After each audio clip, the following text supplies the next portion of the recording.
नमस्कार, बहुत स्वागत है आपका। आप देख रहे हैं न्यूज 18 इंडिया। मैं हूं आपके साथ पूजा। नमस्कार, आपके साथ हूं मैं लवीना राज। एक बड़ी खबर के साथ करेंगे शुरुआत। बिहार में सीटों के ऐलान के बाद से ही एनडीए में घमासान मचा हुआ है। राष्ट्रीय लोक जनशक्ति पार्टी के अध्यक्ष और केंद्रीय मंत्री पशुपति पारस ने मोदी मंत्रिमंडल से इस्तीफा दे दिया है। अब से थोड़ी देर पहले पशुपति पारस ने बाकायदा एक प्रेस कॉन्फ्रेंस कर इस्तीफे का ऐलान कर दिया था और उन्होंने दावा किया कि सीटों के बंटवारे में उनके साथ नाइंसाफी हुई है। लगातार वो हाजीपुर से चुनाव लड़ने की बात कह रहे थे और इसके साथ ही उन्होंने ये भी कहा कि पार्टी नेताओं से बात करने के बाद आगे का फैसला क्या होने वाला है ये तय होने वाला है।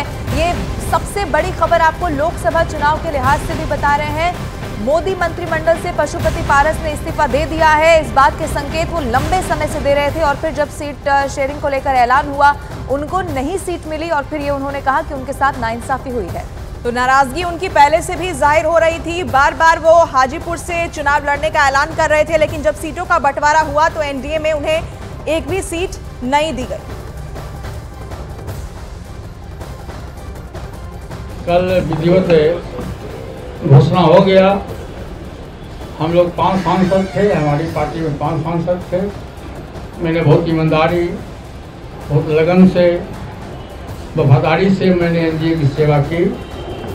आज भी मैं माननीय प्रधानमंत्री जी का शुक्रगुजार हूँ और मैं आज भी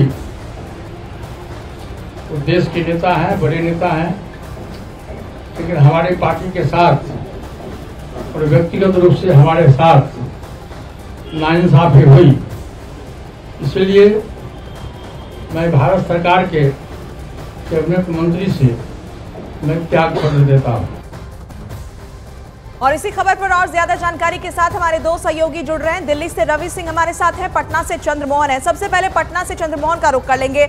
चंद्रमोहन, यहाँ पशुपति पारस को दरकिनार किए जाने के पीछे क्या नजर आता है? क्या स्ट्रैटेजी हो सकती है बीजेपी की? लगातार उनकी तरफ से मांग की जा रही थी, न सिर्फ अपने लिए बल्कि वो 5 सांसद जो जीत कर आए हैं उनकी सीटों पर भी वो दावेदारी कर रहे थे। बिल्कुल, देखिए, जब रामविलास पासवान का निधन हुआ था उसके बाद से ही पार्टी और परिवार दोनों में परेशानियां चल रही थी और अभी 3 साल से दोनों चाचा और भतीजा के बीच लगातार लड़ाई चल रही थी।